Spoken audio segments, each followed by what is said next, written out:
Hello there. Yes? Look who's with us again, will you? The funny boy from the club. Like the Mark of Zorro. Looking for his adventures at night, and during office hours he's a cook. But was Zorro really a cook?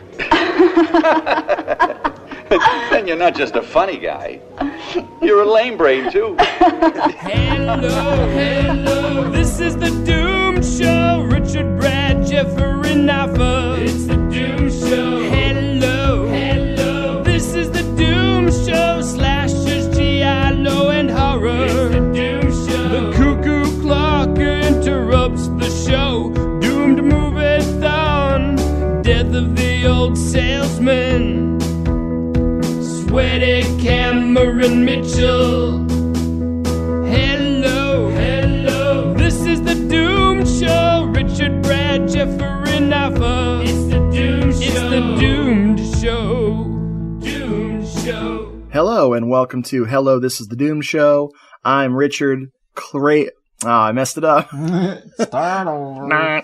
I am Richard Crazy Legs Schmidt, and I'm here with Jeffrey, King of the Dance Floor Canino. Hi. He's very modest. Well, don't let I would brag, but my management says it would violate my contract. Folks, we are diverting from, well, just everything. Humanity, entertainment, humanity again, a solid moral compass, whatever. I don't know about that. I think we're still essentially covering a horror film. We're talking about The Face with Two Left Feet from 1979, also known as John Travolto, da un insolito destino, or the Lonely Destiny. Yes, correct. Of John Travolto. Yeah. Now, I'm saying Travolto, not Travolta. Travolta, because that would be violation of something. Something. I'm not sure what exactly. This is one of my favorite subgenres. It's also one of my favorite subnormal genres. Mm. Disco movies.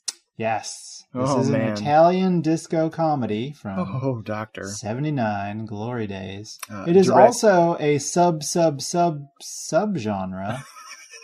of which only it is a part, and that is the Travolta exploitation genre. It's the sum and total of that genre. Apparently. I mean, I'm holding out hope it'll come back someday. I feel like we're ripe for a resurgence. Totally. All Not right. of Travolta himself, just of the Travolta exploitation genre. Yeah. I've got some great alternate titles for this movie. Oh, please. We got, let's see, well, John Travolto, John's Fever, Tonight It Explodes, Ew. Runaround, Travolto Mania, Sto Ritmo to Disco Rock, Teenager in Love, What? No. John Travolto Overwhelmed by an Unusual Destiny. Wait, that's a title? Yep. That sounds like a plot. That's a log line. Oh man. So yeah, those are the alternate titles I found. That's Finnish, French, the UK, Greece, and West Germany. So what you're telling me is that this movie was the toast of the town in Europe in 1979. Everybody had their own release of Travolta. This wasn't just a pocket of Italy that was like, we really need this film. All of Europe agreed, we need this film. I mean, without the pop culture zeitgeist, is it zeitgeist or zeitgeist? Zeitgeist. Zeitgeist of Saturday Night Fever. This movie would have never happened, and the world would be a shittier place. And it's a shame that Staying Alive didn't really take off in the U.S. so that we could have had God. Travolta's Staying Alive. Oh, have you seen that? No. Oh, I like to scavenge on the old cable box. Mm-hmm. And one night I just watched that. I was like, hey, how bad could this be? Directed by Sylvester Stallone. Yeah, it's fucking awful. And self-referential, too. Ooh. I'm probably going to see it now. Just watch the ending. That's all I need to see. Just watch. Telling you.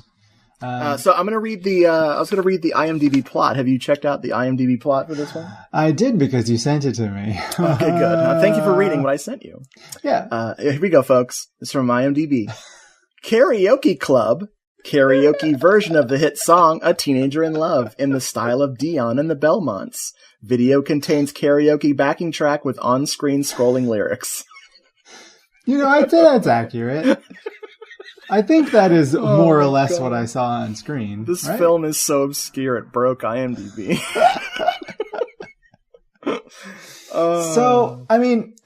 This film, I'm sure we'll talk some more about its origins and the players involved. But one little fact, like how I became aware of it, is that Code Red DVD put it out a couple years ago.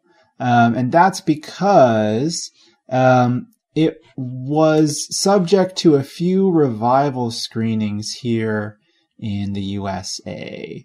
Nice. Because this film was the only version we really have available to us is the dubbed version. It's dubbed into English. Because it did apparently play in American theaters back in 79 or 80, which is bizarre.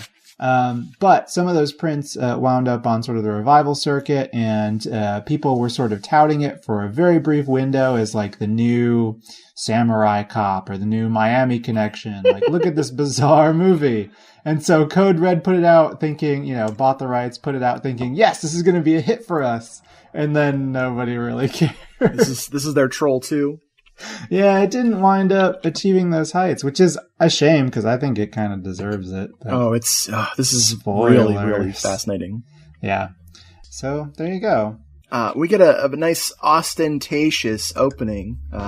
We see a nightclub called John's Fever. Mm-hmm. And we see our hero, Giuseppe Spezia, played by himself. He is all done up like John Travolta. It's quite an uncanny resemblance. This is actually one of those opening sequences that spoils later in the film. Yep.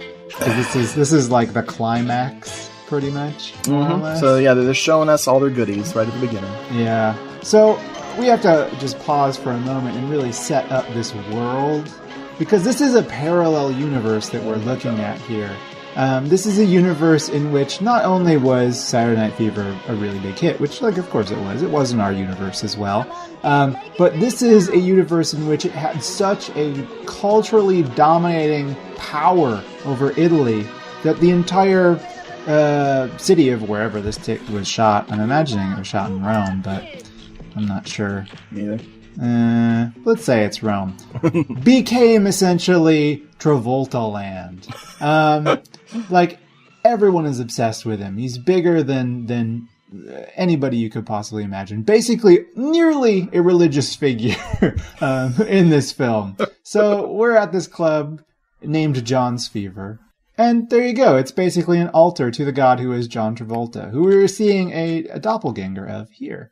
Yes, so from what I know, Giuseppe Spezia is not an actor. Oh, big surprise. No. He was famous at the time, very loose use of the word famous, for appearing on a bunch of Italian talk shows as, John Travolta. But like as a Travolta impersonator, it wasn't going on as actual Travolta. So that apparently inspired somebody to fund this movie and make it happen. So everything's kind of tied around him.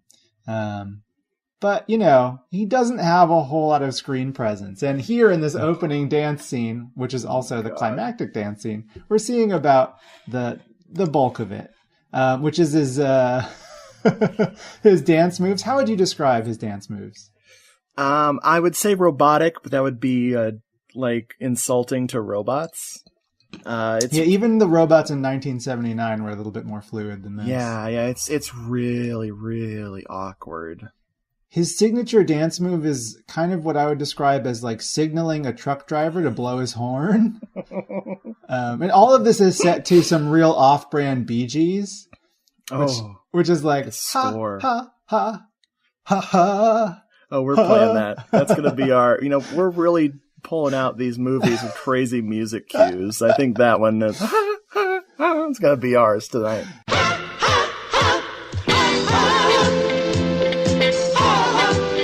If you accused this group of ripping off the Bee Gees, I think they'd pull out the Vanilla Ice defense. Like, but it's not exactly the same. It's a little ting. There's one little ting.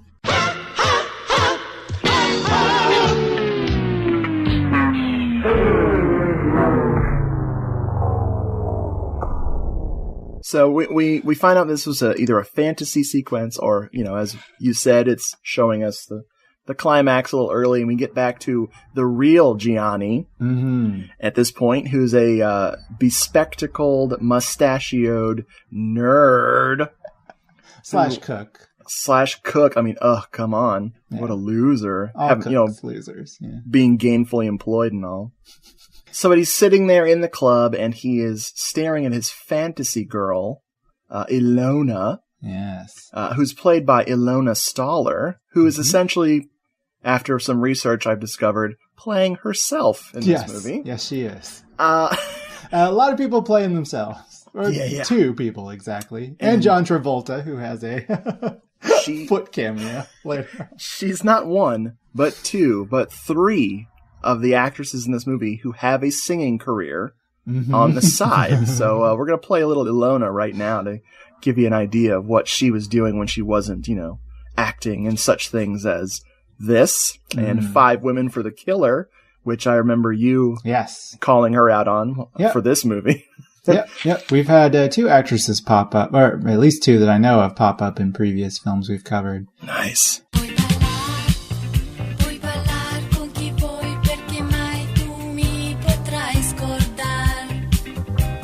So, Ilona Staller, her style is a little bit less disco than everybody else. She is kind of like a flower child who's made it all the way to 1979, which is impressive. But she's also the DJ at this club. Oh, she's my favorite. And so we have this weird creep scene, I guess is the best way to call it. Wherein Gianni reveals that he is half Travolta, certainly, but also half Lighthouse, as he scorches Ilona with his eyes' fiery passion, or the reflection from his grandpa glasses, which is I guess it's the disco ball light that is reflecting off of his glasses into Ilona's face, and she's really annoyed by it. But he doesn't notice; he's just staring, dumbly at her. His spotlight's on her. You can also see that his glasses are really filthy. You should wipe them off. Oh, yeah, that's not good. It's gross. Did you see her, the first evidence of her John Travolta obsession? Yes, I did. She has, tell us what she has. It's her Tony Manero collector's glass from Long John Silver's limited edition. She has this glass and she's drinking out of it, which actually will come up later. Yes, it will. In the best monologue I've ever witnessed. It's Shakespearean in quality. It's fucking disturbing. Whoa. But she smiles at this glass. She drinks from it. She's drinking like a Coke out of it. And then she stops and she stares at it and smiles at Johnny doing his signature pose. Then we cut to our Johnny sitting and drinking out of a giant goblet with a candle inside. Yep. I'll have what he's having. Joke happens. That's how they do it at John's Fever. Oh man! One little costume direction choice I'd like to point out is that in this opening scene, Johnny's kind of cleverly wearing the inverse of Travolta's iconic Saturday Night Fever outfit. He's got the big white collar with all black, as opposed to all white with the big black collar. So pointing out he's not quite Travolta yet. Oh shit! Flip him inside out. Oh, no, don't do that. We got to meet his friends. Yes.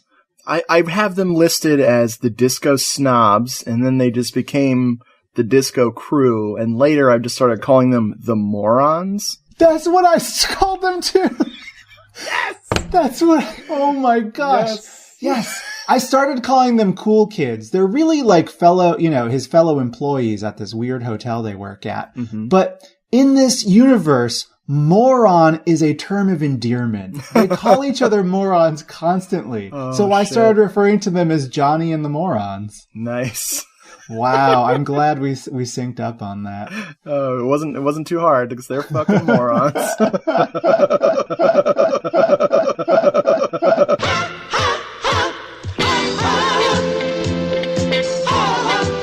So let's see, we've got Al, who's played by Franco Agostini, who is in Case the Bloody Iris. He's a very funny guy.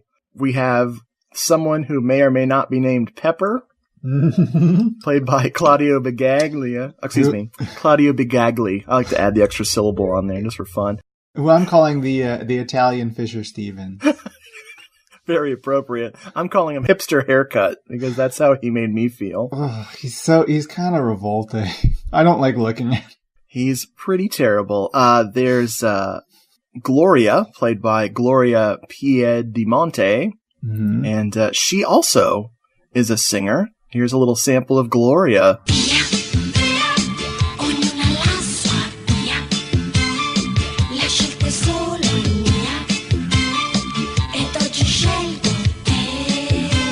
And she was also in a giallo called Without Trace, which is also called Calling All Police Cars. It's one of the minor gialli that are out there. It's pretty good, though. And she has, in the English dub, Daria Nicolodi's voice actress. Oh, nice. I didn't even catch that. Oh, yeah. We've also got Adriana Russo, who plays Sylvia. I believe Sylvia is the one in the glasses. Oh, her name's Sylvia? I think so. Weird. Okay. These characters are really hard to keep track of, folks. She was in A Whisper in the Dark and The Murder Secrets. Here's a little sample of Adriana Russo.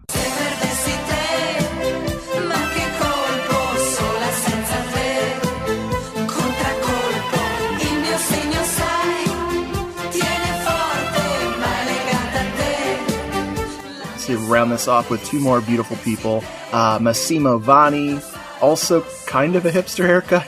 Well, they've all got hipster. I mean, it's disco, man. He's in Violent City, a bunch of other crime films. He's the bellhop, and we'll probably get to him later. I think we really couldn't figure out his character's name. Mm-hmm. And then there's Sonia Viviani, who plays Deborah. Mm-hmm. Deborah was in Nightmare City and a bunch of other cool stuff. That's right. Like her. I pointed her out way back then. I think that's when I told you about this movie. Very pretty lady. And yeah, she's kind of a loser. She doesn't have any songs. She wasn't a singer. Aww. Boring. Aww. Just kidding. So that's our crew. That's our morons. Yeah. So the morons enter John's Fever. And they act like they're too cool for the place. Oh, Jesus. They actually call it like a subpar mortuary. That's how they describe John's Fever. But then they begin snapping, like the Addams Family, and then reveal that they are actually a flash mob. And they liven up the place a bit. Bring this mortuary back to life. Oh, thank God. And then we start in with the gags almost right away. We have Al or Alan, who's the short, mustachioed elevator operator. Can't find a dancing partner because he's short. I guess he's really self-conscious about that. Aww. So we have this moment of insane reality bending wherein he goes to talk to this girl and asks her to dance. She stands up. She's super tall. He goes and gets his friend, the other guy, the bellhop. I don't know what his name is. And brings him over, and then she stands up again, and she's normal sized. Prank fail. Oh my God, the jokes.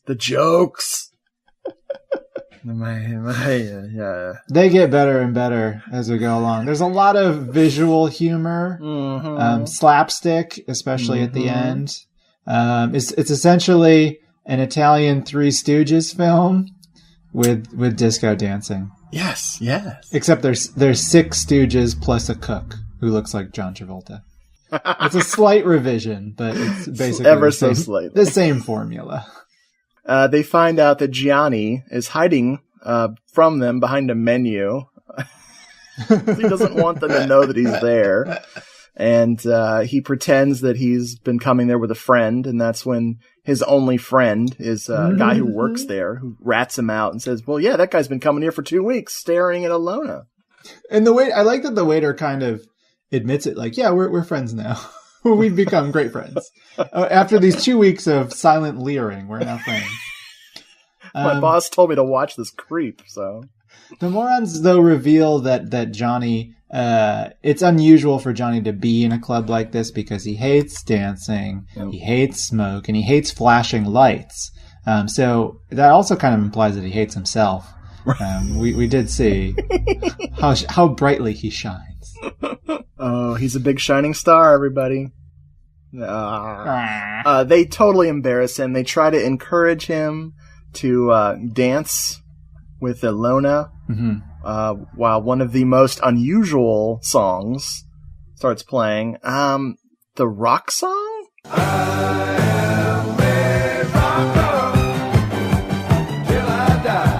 This is where the people are dancing like sort of swing dancing. Yes. Oh god, this song, it's easily the worst thing.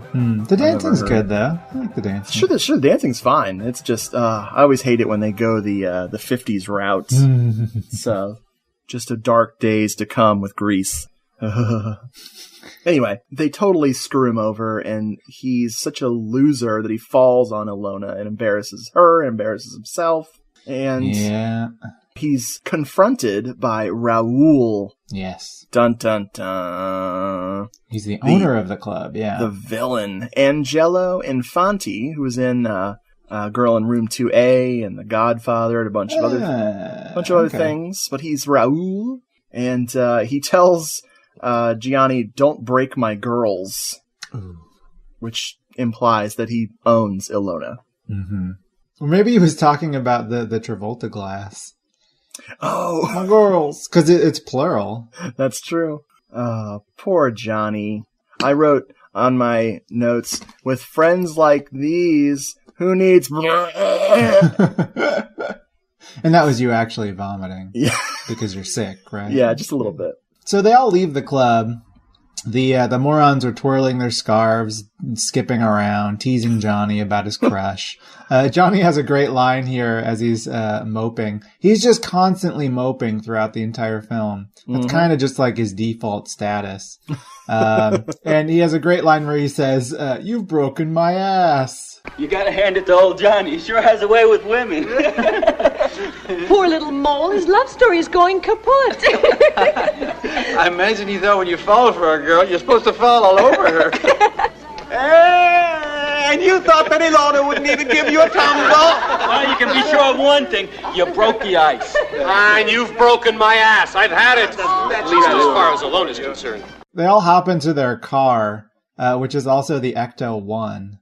And all I've got to say is hashtag not my Ghostbusters. Relevant.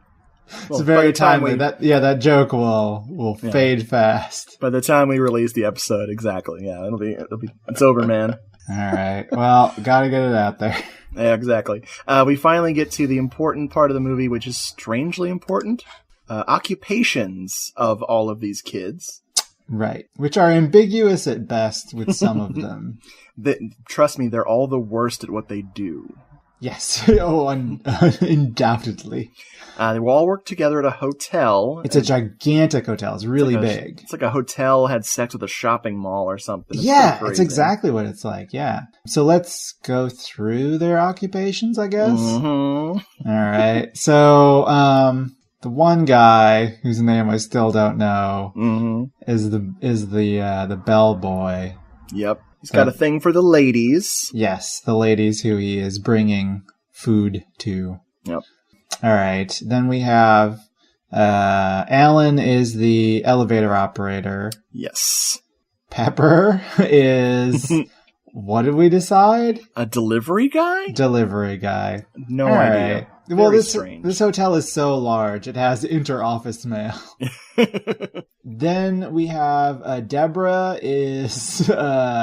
she works at kind of like the day spa. Yep. She does manicures and... which is actually important. Her boss Yes, is will... another character. He's not a moron, but he is a moron, but he's not one of the morons. He's like their sponsor. He's like the moronic sponsor. He pretends he's gay. Yes. So that he can be a successful hairdresser. But he's also a terrible homophobe, which we'll get to later. Yes. Okay. Who else is there? There's what's her Sylvia? Is that somebody? Mm-hmm. She's a sales girl who works in like a clothing store. Yep. Because there's a clothing store in this, and she locks her boss in every night when she leaves. She gets so excited to go disco dancing that she locks her boss in. He doesn't have his own keys so that he can get out. No, of course not. And he sleeps in there and then he yells at her every morning. Yeah, he sleeps in the little closet, and we see him periodically throughout the film sleeping in the closet, trying to find a garment that's comfortable enough to sleep on. Yikes. I actually really like that character. It's so dumb. And then Gloria is like a receptionist? Switchboard operator. Switchboard operator, yeah, okay. Yeah. The hotel industry is so massive that they have to have their own communications network, man. Well, this one is like 8 city blocks. It's pretty big, so I guess it makes sense. And then Johnny, of course, is our cook. Mm-hmm. And he looks great in his white cook outfit. Oh, yes. Not so great in the white John Travolta outfit. I'd rather you stay to cook. Well, it's funny, just to show you how in love, obsessed with Ilona he is, and how she's in terrible danger of getting murdered by him.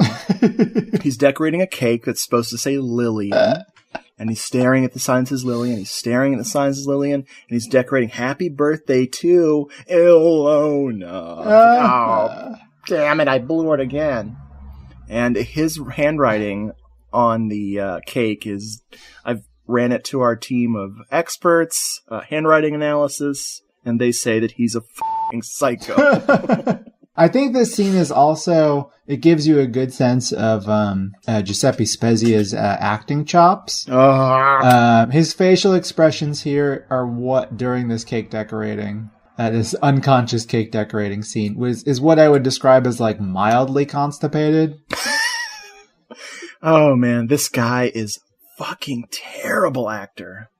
Yeah. Unbelievable. He's in a movie with a bunch of people just having fun. He is working as hard as he can, and it's not enough. He's just, I mean, the problem is that he's a bad actor, sure. But everybody else is so bubbly, and he's just a wet blanket. Yep. Throughout. Even when things go his way, he's still a wet blanket. There's a couple of moments where he acts like he's kind of happy, and everyone's so surprised. Oh my god. We've got a bunch of stuff that's going on here. We've talked about most of it, except for, I do want to focus in on Deborah's little scene with her fellow employee, the pretend gay man. Yes. What is his name? Oh, shit. I've got it here somewhere. I want to say it's Alvin. Oh, no, it is Alvin. Okay, yeah, it's Alvin. Okay. So we need to focus on the scene with Deborah, because it's one of those wonderful reality-bending moments where, again, we see that physics in this parallel universe do not work exactly how they do in our own. So essentially, Deborah is giving a manicure to this old man. She's yelling at him because he has Parkinson's, which is very cruel. Because he's shaking up a storm. And he's got his fingers in a little bowl. Mm-hmm. And I guess that's after it's been manicured, or it's pre-soaking. I don't know. Anyway, he's shaking so much that he's irritating the soap bubbles, and they're like pouring out. Oh, boy. So it's cum bubbles. That's the idea. Oh. That's what's being implied. Because Deborah's wearing a very short skirt. Of course. And he's looking at her legs as she's moving around, uncrossing them. But then Alvin, the pretend gay gullet massage artist, I don't know how else to describe what he does here, comes up behind this old man and starts rubbing his neck. And being so turned off by this, the old man's bubbles start floating back up into the air, into the bowl. So again, what is going on with this world? Moreover, Alvin, who is this pretend gay man, comes up behind this old man and starts immediately complaining about feminism, saying that, quote, everyone should be in their right place. Oh, my God. And then he goes on to grab Deborah's butt. And then says, quote, the things we do for money, which is also the film's mantra. Yep. That's a scene that happens. Okay. To further bend reality, I realize that since that guy's name is Alvin, that I messed up. That is Franco Agostini, the guy from Case the Bloody Iris. Okay. So there you go. That's my way of paying homage to this film. Fair enough. By screwing up and rewinding. As I was telling you, I'm not in the slightest bit a feminist. I say everyone in his right place. Ladies with ladies and gentlemen with gentlemen. And in such matters, I think I may say, I'm a bit of a connoisseur. The gang, they go out disco dancing again, and they try to help Gianni. Why? Why do they need to help him? Well, he needs serious help. Is he paying for their tickets into the disco club? I don't know. He seems to be the most successful out of all of them, so maybe they're just using him for his money. Or they just like his look, because it makes them all look really cool. They take him up to meet Ilona at her little DJ booth, and he falls over and knocks over her Tony Manero collector's glass from Long John Silver's limited edition. God damn, you can't just replace those. No, man. Try to eBay that. Telling you. You're not going to get anything. So they get ejected from the club for not only spilling that precious glass, Raoul's girl, but also for being too dour. Looking at Johnny is just too depressing. And in fact, as they leave the club, they say, the morons say to Johnny, there's only one thing that works on a man who's depressed. And they don't say what that thing is, but that thing is clearly implied to be flash mobs. So they do another one of those flash mobs. Oh yeah, that's a good one too, because they're dancing in a courtyard, and they do the Travolta pointing at the sky, and an old couple leans out the window. Hey kids, what are you doing? And they're like, it's a flying saucer. Yeah. And oh man, I had to pause the movie. I was laughing so hard. I actually did laugh. I like that joke a lot. It's pretty funny. Me too. Oh. Hey! Is there something wrong? There's a flying saucer! Then they play an elaborate prank on the hotel manager, who is actually a character I did not expect to keep showing up the whole movie. Yeah. So his name is Caruso. He's the concierge. Yep. He sleeps like a horse. He sits up at his desk. He's got a gigantic stapler and 3 phones in front of him. Also a gong, because I guess this hotel has a gong. Yep. Why not? The morons torment him at first, and then eventually he becomes like another moron. Yep. He joins the club. Another sponsor. This is Enzo Cannavale. He's a comedic actor. He was in well over 70 Italian comedies throughout his career. So they do a lot of goofy things. They try to bait him with lira, but it's not working because he's asleep. They super glue his shoes to the floor as a slow circus slapstick version of the closing theme plays on the soundtrack. Then they make him hit his head on the hotel lobby gong. Beautiful. And he wants to murder those rascally kids, but eventually he's just going to want to hug them. Telling you. The plot finally starts to go somewhere? Question mark. What? Gloria gets a call at work, and it turns out that the one, the only Travolta is coming. Is that how you spell it? I thought it was with an O. No, Travolta. The real one. I've been so misled. Oh, no. You see, this is why this movie preys on the weak. This is like, are you implying that this was like an Italian version of The Asylum making this film? So it's like they instead of putting Transmorphers on the DVD renting shelves at the same time that Transformers was in theaters, they put John Travolta. Yeah, they put out in Italian theaters. John's Fever. Yeah. Very clever. You win this round, Italy. You win this round. So she faints when she finds out that the real John Travolta is going to stay in their hotel. Mm-hmm. At the same time that she discovers this, the guys, the guys of the morons, play a prank on Gloria that by drawing a mustache on her John Travolta poster. Yeah, defacing somebody's personal property is always the best prank. I'm telling you. I feel. And Gloria's upset because, she was going to have John Travolta sign her poster. You can also tell that she's upset because of her refrain, "No, not a mustache, not a mustache, not a mustache." That's an actual line of 4 lines of dialogue. It's really beautiful.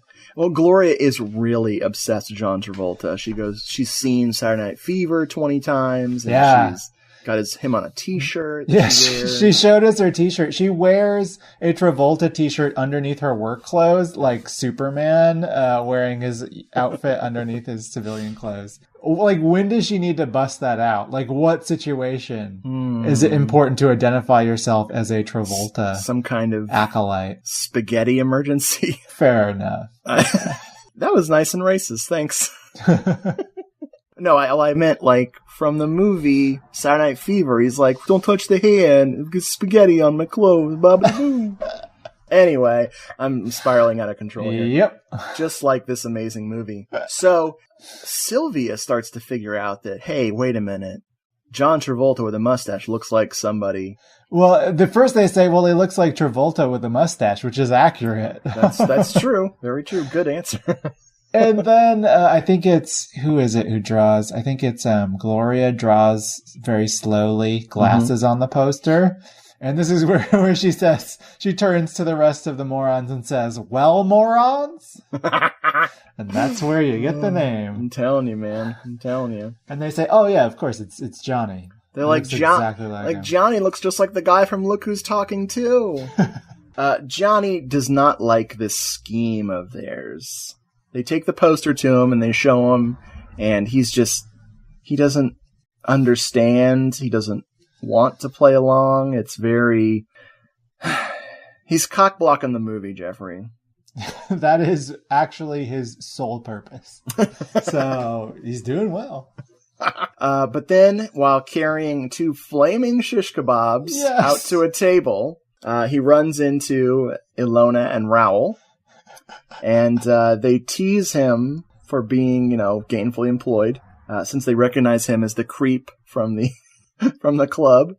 And there's a great bit of dialogue here with the Zorro reference. Did you catch this? No, I did not. Oh, I'll play it. They're like, even Zorro had a double identity, a double. I'm really doing this line justice. Yeah. The screenwriter's about to pay me for this. Oh. Look who's with us again, will you? The funny boy from the club. Like the Mark of Zorro. Looking for his adventures at night, and during office hours he's a cook. But was Zorro really a cook? So, because of this humiliation, he decides to take the morons up on their crazy scheme. Yep.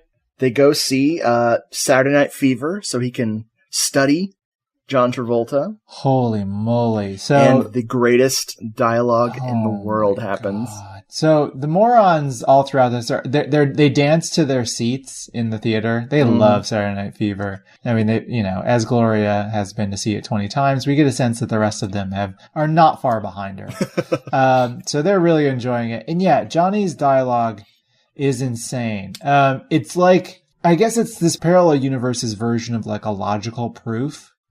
Oh my God. So I'm sure you'll play it, but I'm going to do my approximation of it now, which is like, he says, like, if it's true that there's a resemblance between me and Travolta, then I could be Ilona's drinking glass, or better.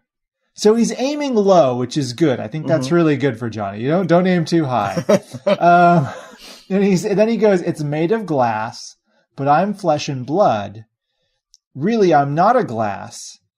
She puts her lips to me. Right on. It could be done. So I think this is like Johnny confronting himself as a conscious being for the first time. Which, is kind of goes back to what Descartes' maxim, which is, I think, therefore I'm glass. Oh my God. Oh, nice. Well done. Oh, man. It really scared me. That scene scared me. I rewound 3 times to just take it all in, and I still don't fully understand what he's getting at there. How those synapses are firing in his brain. He scares a guy. There's a guy trying to watch the movie. He gets frightened. He looks at him like, oh boy. And he gets up and leaves. And this is so Italian to me. Like him changing seats and running into 2 more morons who are taking notes on John Travolta's appearance. They tell him to go, if you don't like it, get out of here. Go sit somewhere else. And he goes and sits somewhere else. And of course, it's 2 more morons. It's just they are the worst theater patrons ever. They're pretty bad. Oh my God, it's so awful. I'm not sure. If it's true there's a resemblance between me and him, then I could be Alona's drinking glass, or better. It's made of glass. There's flesh and blood, Alona's drinking glass. Or a lot better yet. Really, I'm not a glass. So if she puts her lips to the glass, what about me? Right on. I think it could be done. Ugh. My next note is out of context, but I feel like it's worth noting. Let's hear it. And that is, at some point, they mention the fever, and I think they're referring to Saturday Night Fever. Like, they just call it, for short, the fever. Yeah. And then somebody makes a joke calling it bronchitis instead. Yep. Which is funny. I feel like, in comparison to Saturday Night Fever, this is the fever, a.k.a. bronchitis. That is what Travolto is. All right. It's developing into an infection. Yes. I feel like I gotta dance. I'm infected. So Gloria and Deborah try to convince the gay, quote-unquote, boss, Alvin, to help them give Johnny a makeover. And this is when we discover that he is not only a horrible person, he's also a horrible, horrible, horrible person, where he's, he's not into faggots. Okay. Yeah. I wrote this quote down, but I'm not saying it. It's really, I'll play the I'll quote. play it because it's really offensive. It's Johnny, the cook. Oh, no. I'm only a faggot when I'm working in the shop. I don't have to tell you that. I guess we better tell him the truth. You see... No! I'm not at all interested in faggots. Not even faggots who can cook. Now, Alvin, you gotta help us. No! It's just sad because he's supposed to be a fun, zany character. Mm-hmm. Wife and kids, and he's got to pay them bills, yo. So he's got to pretend to be something he hates. Yep. Which is, whatever. Fuck this guy. Anyway. Yep. I've got to go back for just a moment because, sure. As usual, I'm watching the film as we're going through it, and I just got to the end of the theater scene, and there is who I can only describe. I think this might actually be the bronchitis part. I can only describe him as a slightly taller Italian Hervé Villachez who's trying to enter the theater. That's all. Nice. Move along. No problem. I almost neglected the J&B ashtray that was on the table. Nice J&B ashtray right there. I missed that. Mm-hmm. Wow. We get the makeover sequence, which is a nice montage of holy moly, the gang dancing and doing silly things. It is a GIF party. Just GIF every 3 seconds of it. Oh, Jesus. Because it deserves it. So true. And all throughout, we've got this zoom in and out of the Saturday Night Fever poster. Just to remind you why we're watching this. Oh, man. Just so we know what to blame. Thanks, pop culture. You did it again. So we get the big reveal, which is funny because they have, Gianni standing with his back to us. Mm-hmm. And everyone's looking at him in awe. And then they all look down. Like, they all look down. I'm like, are they looking at his cock? What is happening? But it's not that kind of movie, Jeffrey. It's not. But then we see... It very easily could have been that kind of movie. Which is one of the points I'll bring up later. Like, how is Travolto not a porn parody? I'll tell you. That's one of the things about this movie that really disturbs me, is that this isn't a sexy movie. So that we get to see Gianni in all of his glory.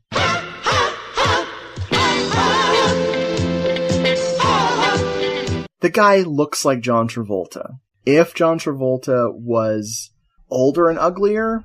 What? I'd actually say he's a little bit handsomer than John really? Travolta. Interesting. Yeah. He has a thinner face. He doesn't quite have that same jaw, which has obviously not treated John Travolta pretty well into old age. Yeah, I think he's a good-looking guy. Hold on, let me look at my John Travolta poster I got hanging up in the library here. I don't know. Maybe I'm too close to it. Have you tried to scrub the mustache off?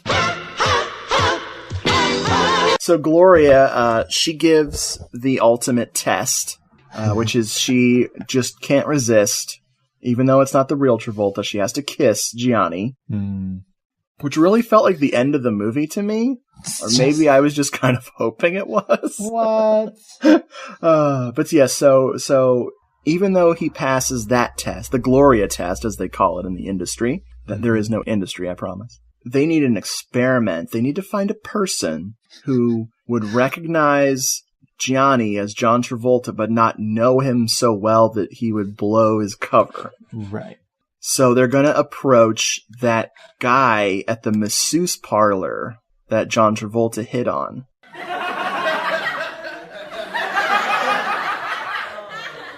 Right. No. That's not funny. That's slander. Is it libel? I like both. Which one? Who do they approach? Because there's a joke about with the mustache, Johnny looked too much like Clark Gable, which is funny. That's a good joke. That was not his problem.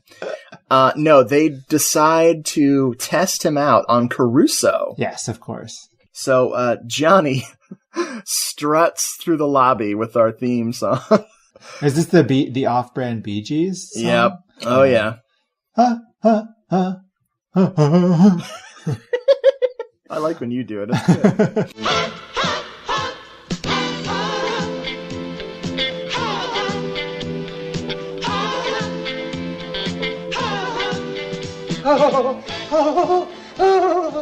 Mr. Travolta, you're here. Well, they recognize one of the big problems with passing off Johnny as Travolta, and that's that Travolta, the real one, the genuine article, quote, dances when he's asleep. So I guess he's a lot like Caruso in that matter. He just performs his function like a sleeping horse. And Johnny doesn't dance at all. Nope. So Gloria decides that she's going to help him out, that she will, quote, be his Pygmalion, and he'll be my fair lady. Oh my God, thank you. I was going to mention that quote. What the fuck? It's so weird. I like it. I know I loved it, but it's just like, what am I writing down? He's right, it'll work. I'll be his Pygmalion, and he'll be my fair lady. He's not much of a lady. But it will work.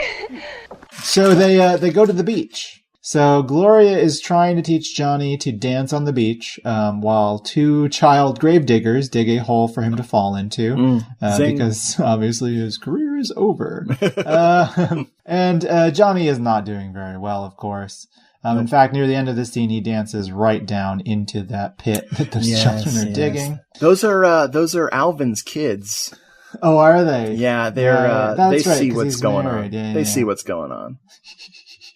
Yeah, they're like, let's make this process go a little bit more swiftly. So eventually they just give up trying to teach him how to dance and figure out a loophole. They'll just claim that if Travolta dances at John's Fever, he'll be in violation of his contract. What contract? Like he's got an exclusive club contract? Yes, exactly. Whatever. Makes perfect sense. Yeah. So now we get a scene that I swear I wasn't going to write it down because it was so weird and so out of place that I was like, fuck this. But then I was like, wait. This is probably setting up something? And it was Caruso, the poor guy who's now he's slept at the desk a bunch of times, got in trouble with his boss. He's now been hallucinating John Travolta and getting everybody all pissed off at him. They made him go to the psychiatrist.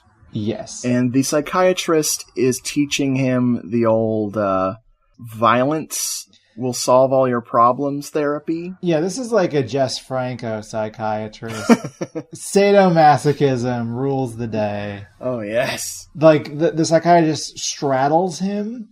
And this is an older male psychiatrist as well. And, yeah, it's weird. Grab him by the neck again. You spit in his eye. You hold him very still, and with all your force, you hit him in the other eye. Oh, my God. Oh, Lord, the pain. What'll the manager say when I come to work with a black eye? Is the session over? $100, please. Money? Now, you said it sets something up, which I'm not sure about that. What does it set up? Okay, this is so stupid. This is why I didn't want to write it down. He tells him that Travolta was just a figment of his imagination. He calls it the Travolta nightmare. And he tells him that... Which is what Italy as a whole was experiencing at this time. He tells him that he needs to punch out and beat up his Travolta nightmare. Okay. So when the next day, when the real John Travolta shows up, strutting through the lobby, and his poor dog, this dog suffers in this movie. He's got this little tiny cute little dog. He can barely keep up. He's running as fast as his little legs can take him. But I think that the dog is running ahead and is being choked back on the leash. So it looks like he's dancing. You know, even the dog dances.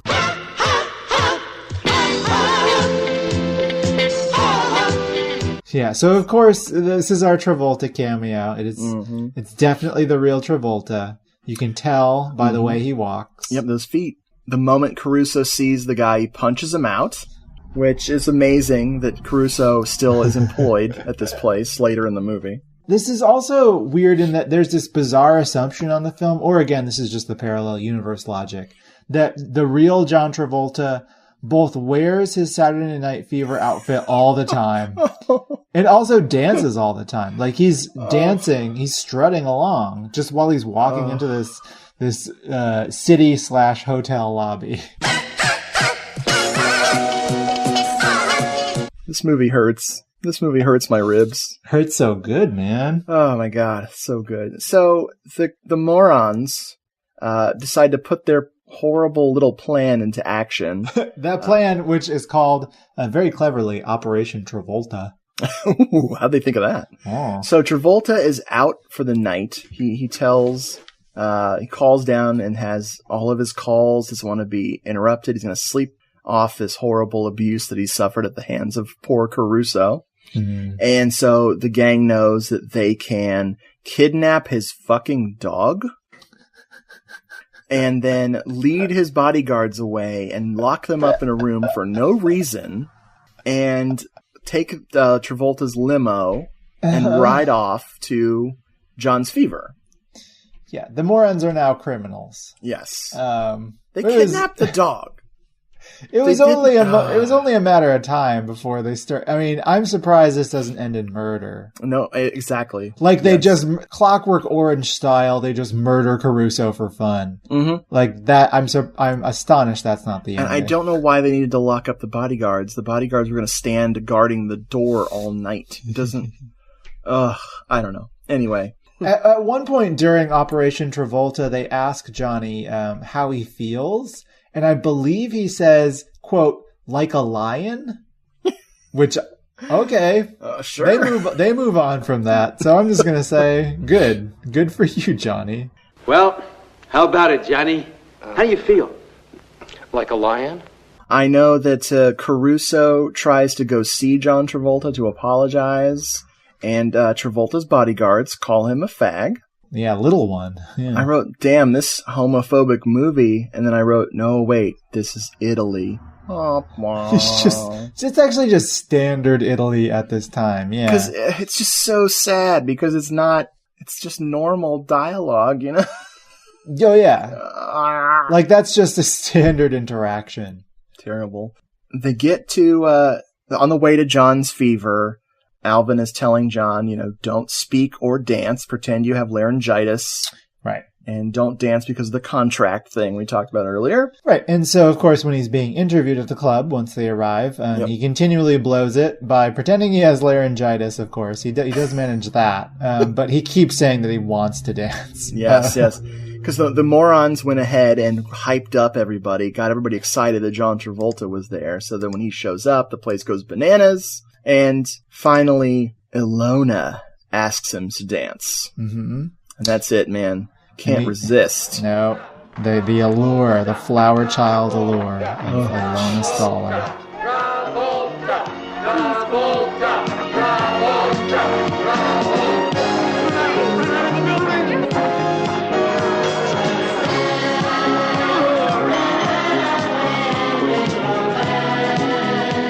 So I don't know how you described this scene, which we saw earlier at the beginning of the movie, but I wrote it as, and now my nightmare begins. I wrote it as he communes with the spirit of dance. Nice. And I think, so the morons are terrified of him dancing. They're like, oh no, it's all going to fall apart. Yep. And I think Deborah really nails it in her evaluation of Johnny's dancing ability, which is, he's not bad. He's not bad. I've seen worse. He dances very slowly. It's robot. It's a little it's mechanical, not robotic. It's barely choreographed. Like, yeah. Okay, so you're a frickin' John Travolta impersonator, okay? And John Travolta is known for dancing, okay? Yeah. You get a movie deal. You get a fucking movie deal. Mm-hmm. Get some lessons. Take dance lessons. Holy shit. This is so like a comedy of errors getting this guy to this scene of this film. It's, God, I feel bad for everyone involved. I mean, it's not pathetic. It's not horrible, but it's not Patrick Swayze in Dirty Dancing. And it's certainly not John Travolta in Saturday Night Fever. No. 2 of the jokes from earlier actually pay off. There was a bit where they shaved half of a guy's beard off. Yes.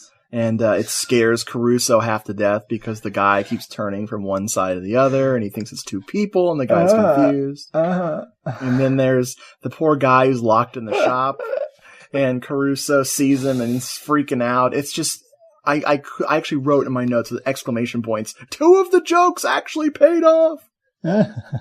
Oh, man. And I'm wondering, okay, so we're jumping between these 2 things. Yes. How much dancing footage do you think they shot, dude? Like, to get that amount? Oh, my God. Weeks. It was weeks of shooting at John's Fever. By the end of it, everybody actually had succumbed to the fever. Oh, no. They're all dead now. Yep. They had to get IV drips for everybody full of disco juice. So Raul, the sleazy manager, he takes Gianni up to the office, and of course he sees right through. He knows it's not John Travolta. Why is he smarter than everyone else? Because he's evil. Of course. This movie punishes intelligence, let me tell you. Mm-hmm. The viewers. Yeah. But because he's totally crooked, he wants to, of course, hire this sham, John Travolta, as the club's official Travolta impersonator. Mm-hmm. Offers him $200 a night, and he promises that he'll give him Ilona on a quote-unquote silver platter. Yeah, which, in response to which Johnny is not like, well, that's disgusting, no way. He's more like, well, what if she says no? And Raul pretty much says, he's like, well, if she doesn't want to fuck you, I'll threaten her. I'll, fire her. So, real good hiring, not hiring, but like employment practices in 70s Italy. And this is my point that I was talking about earlier. This is why I'm so glad this is a teen movie and not a sexy movie. Like, if this had been like an R-rated, sex thing. Oh, no, don't even say that. This would have been horrific because it skirts around this whole thing and keeps it innocent. Thank God. Because, dude, it's really, really morally terrible. Terrible. You deal with Raul. Raul's a buddy, and he'll bring it to you on a silver platter, Johnny. But what if she doesn't want that? But we're rescued. It's only implied horrible. He gets to meet Ilona after the club closes. They do some flirting, and the morons cockblock him because they're afraid to leave him alone. Well, I can understand why. He's not very good on his own. That's He's not true. very good in a group either. He's just bad. They reassure him by saying that Ilona smiled at him, to which he responds, no, her mouth just turned up at the corners. I guess, which is also known as a snarl. So she might have been snarling at him. Maybe she's just hungry.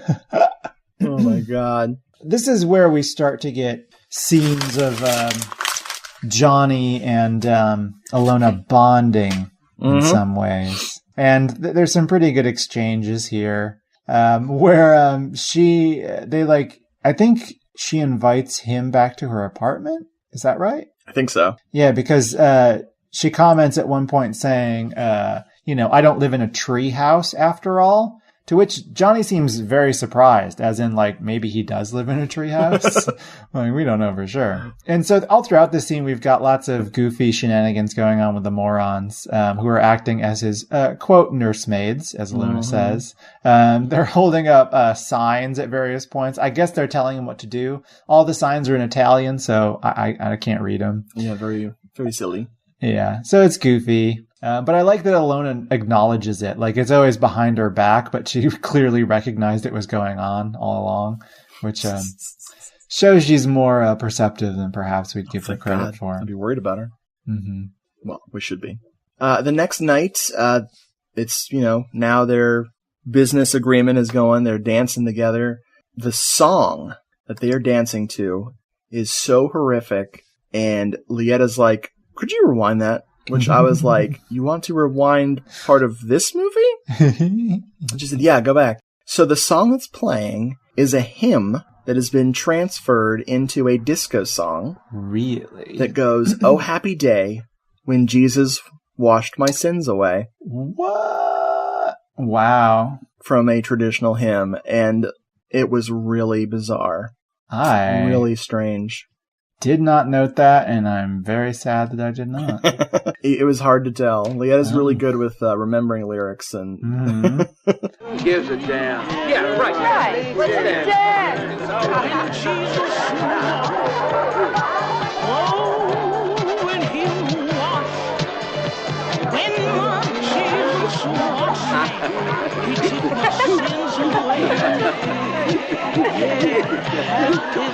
Too bad, eh? Around the same point, Raoul refers to Johnny as, quote, the goose that lays the golden egg, which is insane. Well, first of all, it's clearly a glass egg, not a golden egg. Ooh. Also, second, that is the thing that's making your club blow up, this Travolta impersonator.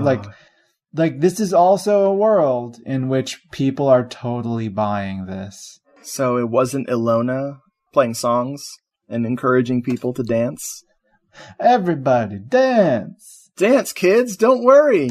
Keep dancing. There's nothing to worry about. Dance. That's one of my favorite lines near the end. Oh, shit. Bully.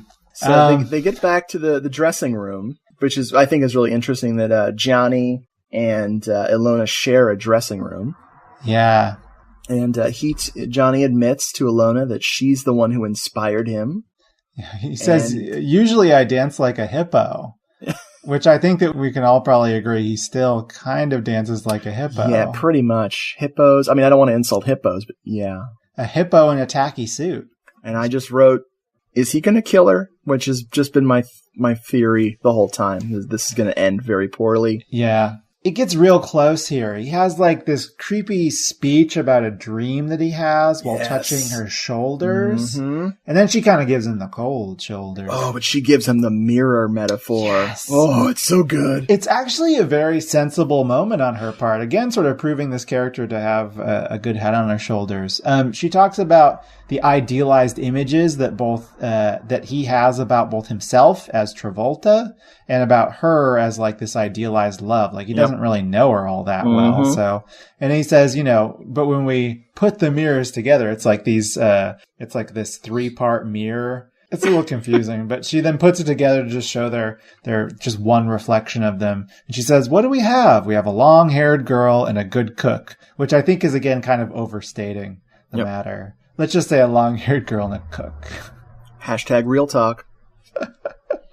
It's so good. I'll play the whole thing. It's just so great. Now listen, Johnny. What you see in this mirror is the Ilona that you imagine. Now look there. The reflection you see in that mirror is the star, the dream. Now I'll try to move the two mirrors closer. The two dreams have disappeared. Now let's see what we have. A long-haired girl and a good cook who barely know each other. Unfortunately, Johnny is like, oh, bummer. By the way, Raoul said I could have sex with you. Yeah, he's trying to pimp you out. What the fuck? He's my boyfriend of 3 years. Oh, I didn't know. And this is like, I don't know if it's the voice acting that's good. This is the only moment where I was like, oh, okay, so this Giuseppe Spezia could act a little bit, but I think it was really just the voice acting, the voice actor is pulling in a good performance. Yeah, he's the same chunk of glass we've been looking at the whole time. He tells her about the silver platter thing, so of course Raoul comes in and she flips out and starts screaming at him, and he starts choking her, I think? Yeah, he goes to slap her and then starts choking her. And in order to keep Raoul from beating her to death, Johnny's like, let's go dance. But she says, I'll never dance for you. Mm. And then they immediately cut to dance. Yes. And then while they're dancing on the floor, Johnny says another fucking zinger of a line. He's like, let me show you how this dream ends. So he stops the dancing. It was a fever dream. Yes, yes, exactly. Nice. He tears up the contract and tells everyone, it's over, and people are sad. But then, of course, the morons are happy for him. Yeah, everybody's booing except for the morons who are cheering. Yeah. For some reason, it's not entirely clear. Like, they don't know any of this information. Exactly. Like, how do they know any of this stuff? Are they the Greek chorus, perhaps? Holy fuck. The moronic Italian chorus. I love it. So Raoul and his thugs, his sharply dressed thugs, enter the dance floor looking to bust heads. And so Ilona goes and busts on the turntables instead. Oh, shit. Leading us up to the first ever discotheque fighting/dancing routine, slapstick routine. God. It goes on for the rest of the movie pretty much. Yeah, it's really easy to take notes on. No, it's not. No, I didn't write shit down. There was another gay joke. I wrote a couple things down. More homophobic thing happened. This goes on for almost 10 minutes.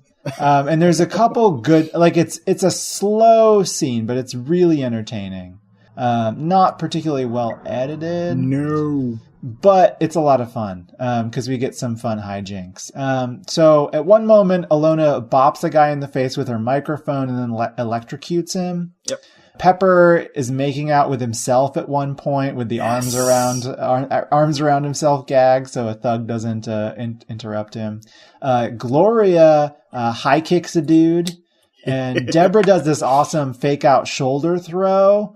Deborah especially proves her kung fu mettle in these scenes. She's pretty awesome. Nice. There's also some saloon door hijinks because John's Fever has a saloon door for some reason. Because this was probably where all the spaghetti westerns were filmed. Also because you can't have saloon door hijinks without a saloon door. Oh. So it's during all of this, in which the crowd is paying no attention, of course, even though people are getting busted up. Ilona is standing at the microphone saying, "Come on, kids, dance! There's nothing to worry about, dance!" Which I guess is why they're not paying attention. So there is some more gay bashing, in this case, literally, from Alvin. And Johnny even gets in on the physical fun with this 1, 2, 3 dance punch gag, which he managed to pull off twice and so slowly. Hey, you! I'm John Travolta. Now look, remember? John Travolta. Watch. 1, 2, see? Oh, I can try. Hey, Mr. Travolta. It's not quite right. 1, 2, 3! Come on. Oh, my God. We also have Alan discussing ancient Greek philosophy with a thug at one point. It's so good. It's a lot of fun. I really like the scene a lot. Let's talk this over. The first tenet of Aristotelian logic has it. This is when we see how terrible of an actor and how like out of place Giuseppe Spezia is. Like the whole movie's been bad, but this is where you can't even have him do action, like even comedic action. He's very much like, it's like you just imagine the director screaming at him, like, just do this, cut. Thank you, fucking moron. You know, like they don't give him much to do. The morons take on most of the heavy lifting here, and they're good. I mean, they're so charming. I think throughout the entire film, and here certainly, even when they're kicking butt, or well, it's very slowly kicking rear. It's mile a minute, edge of your seat. Just slowed down. So I guess they win. Yes.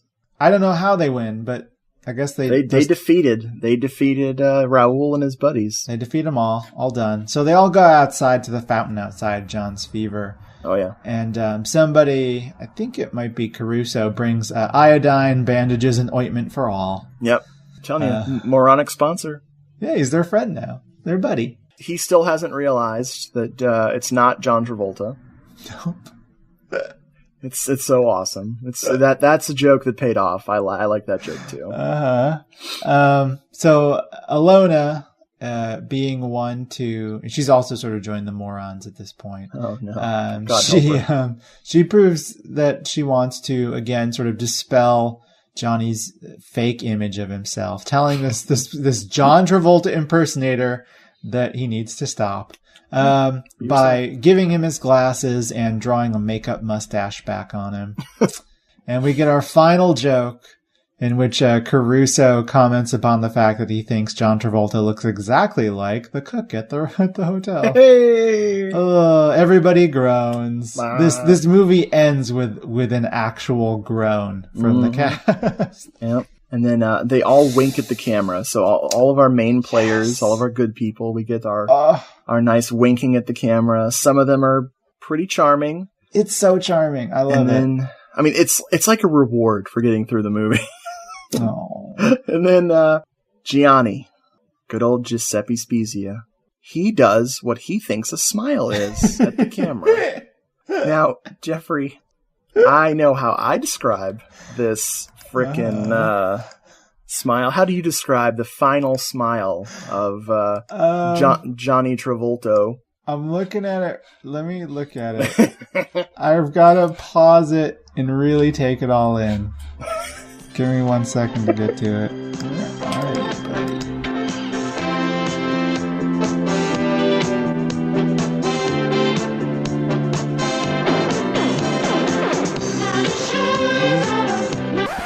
He looks like a deadbeat dad who somehow got wrangled into a family photo, but he still owes quite a bit of alimony.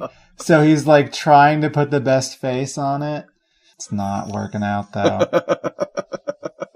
Oh my god. That's pretty good. How would you describe his smile? It's like a chimpanzee smiling at you right before it rips off your genitals. Like, it's sort of an approximation of human behavior. But it's actually a sign of aggression. I agree with that approximation, yes. It's not how a real human being smiles, but how a human being thinks that a human being smiles. Oh my god. So maybe it's like, this is what a lion trying to smile. Oh, because he feels like a lion. Yeah. Yeah. Oh my god. Blue boy. And that stays over, I think it's the entire credits, right? Yeah. Just in case you didn't get it burned into your mind. Yep. It's there. And the credits are mostly composed of the soundtrack. Yes. That's most of it. I would love to find the LP of this. Oh, goodness. I made you a little mix I'll send you. Really? I found a lot of it, so. Very nice. Couldn't find every single track, but some of them were terrible. And I'll throw the bonus cuts with Adriana Russo and Ilona Staller and Gloria Piedimonte on there too. Hell, they're all from the era. Hell yeah. Which is surprising that their songs weren't in the soundtrack. That would have been funny. Or fitting. Not that funny. So man, I just wanted to put this out there. When you told me about this film and you suggested doing it as an episode, I was like, I don't know, it's kind of outside of horror. But then I realized that no, this is what horror is truly about. Yes. Correct. Wow. So how did you like it? I mean, it's a horror film. We've established that. It's terrified you. You're going to have nightmares forever. You're going to have a fever forever. Oh, absolutely. Fever. How did you like it, though? Well, if you rank this against film, it's terrible. But if you compare this to other disco movies, this is actually pretty good. This is actually a good disco movie, so I really like it a lot. I mean, I have to make fun of this because it's so insane. If I don't make fun of it, then I'll go crazy. But I'm really glad you picked this, and this is so insane. The music is okay. There's some good jams in there. The girls are real super cute and fun. Everyone except for Gianni is really on point. Seems to know what they're doing. The rampant homophobia is not so hot, but it's usually just the one guy who's doing it. I stand by my statement of this had been like an adult movie. It would have been really disgusting. Yep. Just trashy and sleazy. But I love pop culture oddities like this I mean, this is so Italian it hurts. I mean, because they're not only ripping off Saturday Night Fever, they're ripping off John Travolta. Like, they're taking it to the next level. And I can't believe this was dubbed. Like, I can't believe they were thinking of exporting this, and they did. Yeah. And I'm glad, because this wouldn't have been nearly as much fun if it had been subtitled. Yeah. It's so specific. Exactly. This is the most specific exploitation movie you could possibly have. Like, because it's not specifically ripping off Saturday Night Fever, really. It's just ripping off the idea of Travolta. So this is like a Being John Malkovich of 1979. Travolta. Exactly the same. Yeah, I love this. I actually think it's really charming for the most part. You know, if we take away the casual homophobia, which again is just pretty standard for Italian productions of this time, regardless of genre, I think it's a lot of fun. It's charming and goofy and totally unique. And I love everybody in it. I even love Johnny himself. I think he's charming in his complete and utter lack of charm. Love it. It's a favorite for sure. I have a weird piece of trivia before I ask you a very important question. Okay, this is from IMDb. The film's original title, John Travolto da un insolito destino, The Face of Two Left Feet, was a parody of Lena Wertmüller's Swept Away, which was Travolti da un insolito destino nell'azzurro mare di agosto, which is translates to Swept Away by an Unusual Destiny in the Blue Sea of August. Huh, I did not know that. Very strange. I've never seen the original Swept Away. I've seen the remake with Madonna. And it's horrible. That's what I've heard. I wish I had never watched that. So I want to talk a little bit about some of the people who made this movie. Oh yeah, do it. While we were watching the credits, I saw something funny, which was that a boom operator who worked on this movie happened to be named Maurizio Merli. What? That's impossible. I'm sure it's not the real one, but there's another guy out there. The person who owned this movie, I don't believe he produced it. At least it's not listed as him being a producer. But then again, I'm looking through like the credits and I don't see any producer credits at all. No, there's very little in the way of crew. People did not want their names on this. Didn't want their names on it. So he might have produced it, but he definitely owned it, and that was Alfredo Leone. Oh my God. Who's the producer and owner of a lot of Mario Bava's films. Wow. So imagine if Mario Bava had directed this. Well, I would like to. It would look just like one of the Goldfoot films. But apparently when Bill Olsen of Code Red bought this from him, Alfredo Leone wasn't even aware that he owned it. Nice. Which I think shows you something about its truly legacy. Forgotten masterpiece. Also on the Code Red DVD, there's no menu option for play. The play is just labeled Dance with the Clone.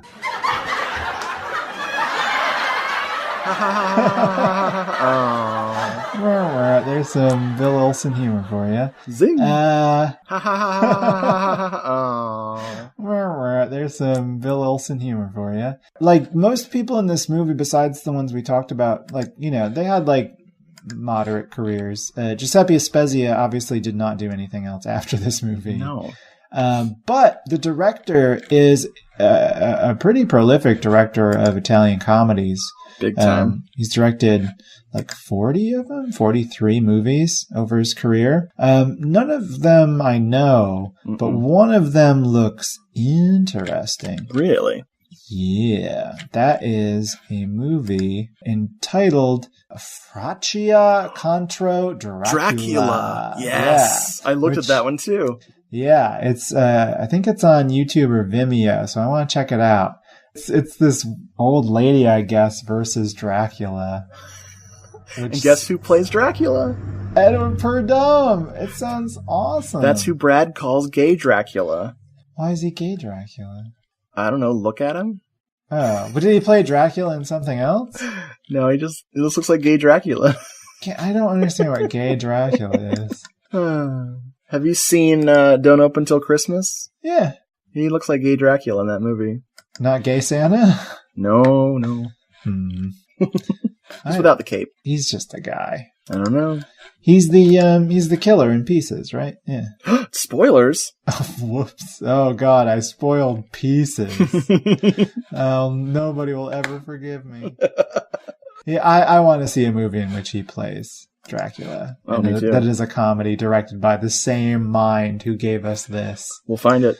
Please. I wonder if it's not Dracula. What if it's like Drabula or something? Draculo. Nosferatu? The Lonely Destiny of Nosferatu. I would love to see that movie.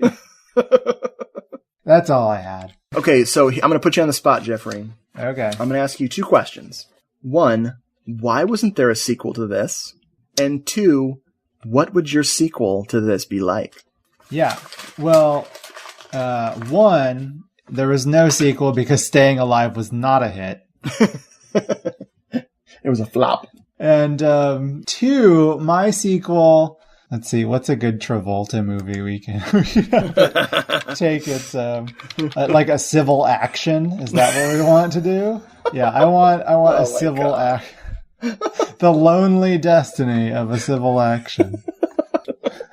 Well, my sequel please. For Johnny Travolta, it would be all of the same cast. Everybody would be back because this was such a hit. Mm-hmm. And it would be Travolta in hiding because he got so famous as fake John Travolta. They had to go into hiding.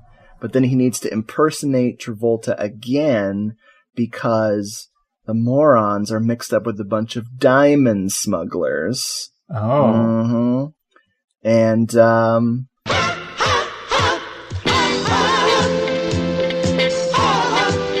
that's all I got. Fuck, I've got it. My threequel is going to be Giuseppe Spezia and John Travolta in Face Off, where they switch faces. It's so obvious. And it was nobody can tell the difference. Talk about pushing the mirrors together. Dude, good call. Well played. Face amazing. Off. Face off. Oh, man. We did it. Yeah, we did it. Folks, guess what? And our episode is shorter than the film. That's nice. Yes, that never didn't happen. That rarely happens. The Visitor. The Visitor was longer than the movie. 2 hours longer than a 2 hour long film. Well, folks, thanks for listening.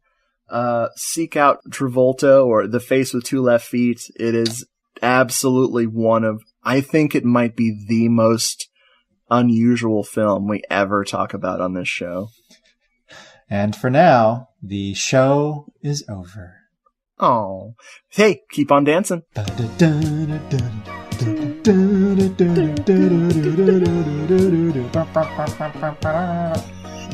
Good night, folks.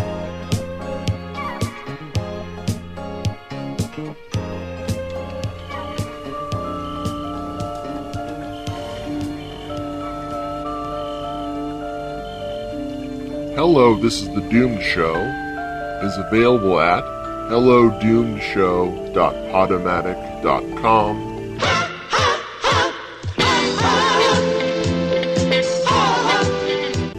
For the old episodes, check out the archives at doomedmoviethon.com.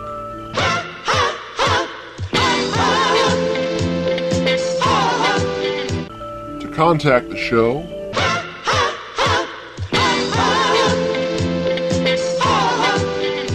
email us at doomedmoviethon@gmail.com or at doomedmoviethon on Twitter.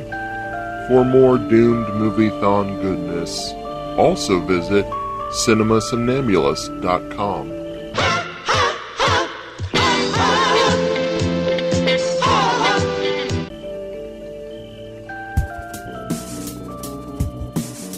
Almost midnight.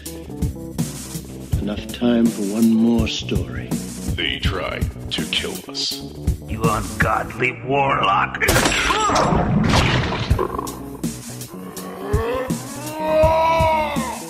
But we just won't stay dead. What's the matter? You can't hold your liquor, huh? The Midnight Horror Show, the internet's goriest and raunchiest horror podcast since 2008. Now live every Wednesday night at 7 p.m. Eastern Time at tmhsradio.com.